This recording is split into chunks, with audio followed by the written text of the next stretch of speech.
Então, o que eu oriento os clientes, né?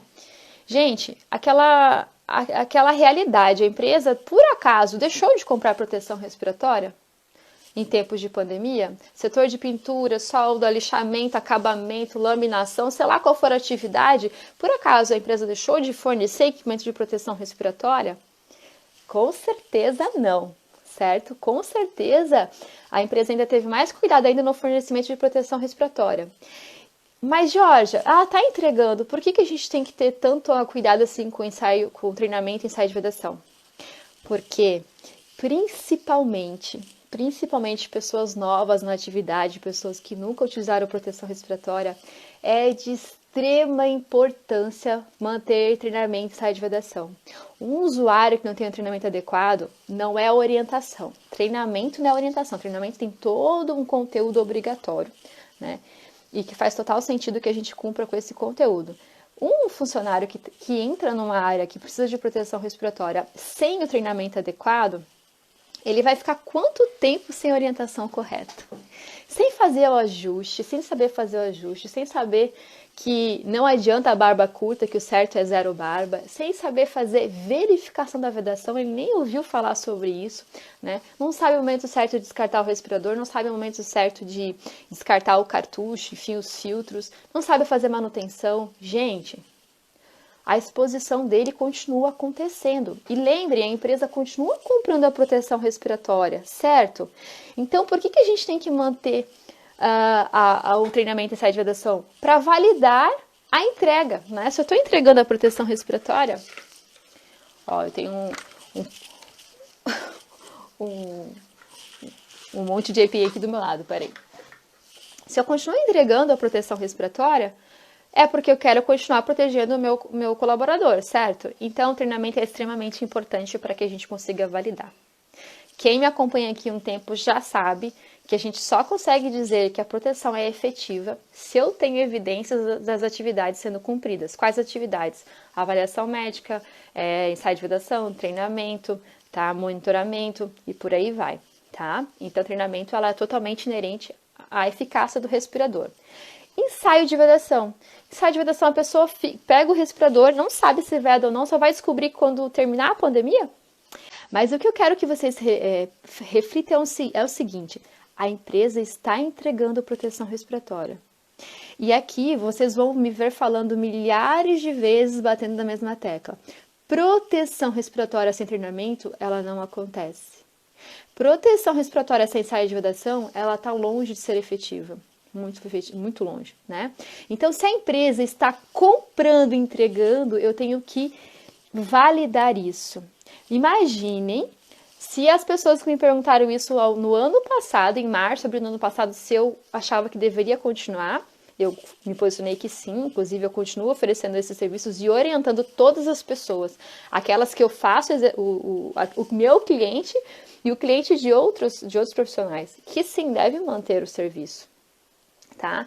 Porque como é que depois de um ano, nós já estamos um ano e 3 meses em cenário de pandemia, como é que ficou aquele usuário que entrou em março do ano passado e que até hoje não passaria por um treinamento, não teria passado por um treinamento, ou que até hoje não sabe se o respirador que ele usa diariamente, e é cobrado por isso, se está vedando ou não, né? Qual é o nível? A pergunta é: qual que é o fator de proteção atribuído que esse respirador vai ter sem a validação de treinamento e ensaio de vedação, meus senhores? Esse respirador pode ter um fator de proteção atribuído de 10, se ele estiver dentro das atividades do PPR. Agora, sem o cumprimento das atividades, qual que é o fator de proteção atribuído? Eu não posso validar. A partir do momento que eu não posso validar, eu não posso dizer que a minha proteção é efetiva. Aí você vai lá preencher os documentos do E-Social, né, as tabelas do E-Social, você vai lá fazer o seu PGR. Como é que você vai dizer que esse risco ele está sendo neutralizado? Sim, cadê as evidências, certo? Lá na frente, uma ação trabalhista, uma perícia em relação à exposição à insalubridade. Aí chega o senhor perito lá, vai verificar que o usuário tem um gap, né? Tem um espaço de 1 ano e meio, não sei quanto tempo vai demorar essa pandemia, 2 anos, sem treinamento, sem ensaio de vedação. E aí, como é que ele vai dizer que olha só, gente, como é que ele vai dizer que a exposição, né, era neutralizada pelo uso do EPI? Se é obrigatório essas atividades que a gente está comentando aqui, né?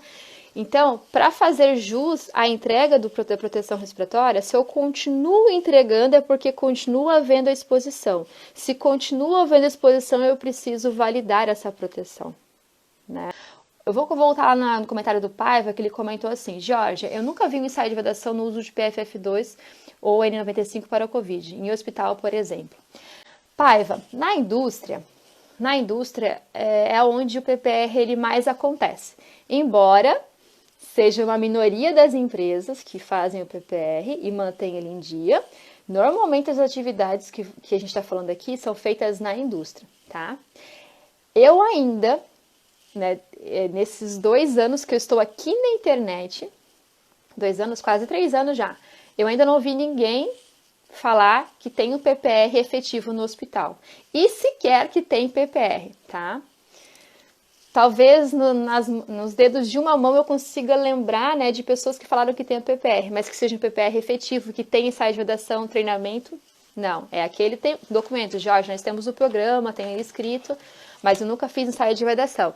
Então, Paiva, essa sua percepção, ela revela, ela representa a realidade da proteção respiratória nos hospitais, tá? Nas unidades de saúde. É muito difícil um hospital ter o programa de proteção respiratória e eu acho que é raridade ter profissionais passando por ensaio de vedação. E eles são as pessoas mais expostas agora, né? No cenário de pandemia. É quem deveria estar com todo o PPR, todas as atividades em dia, porque vocês podem perceber essa loucura atrás de respiradores PFF2, não pode faltar PFF2. O que é o respirador PFF2? É um respirador que tem um filtro cuja eficiência é adequada para fazer proteção ao coronavírus. Ok, mas aí você vê um profissional recebendo uma PFF2 não tendo ajuste nenhum do rosto. Enquanto a gente procura ter uma eficiência da filtragem para pegar partículas minúsculas, o usuário está lá com uma falha, né, na vedação que passa um dedo, né? Passa um dedo pela vedação aqui, sobra tudo, ok? Gente, não passa até uma barata às vezes na falha de vedação do respirador. Desculpa que não veio outro inseto na cabeça agora, pensei numa barata, mas não foi uma boa, né? Mas enfim, né, passa muita coisa por ali e a gente está preocupado em entregar uma PFF2 sem coerência, tá entendendo? Então, nas unidades de saúde, Paiva, é raridade mesmo, porém, extremamente obrigatória.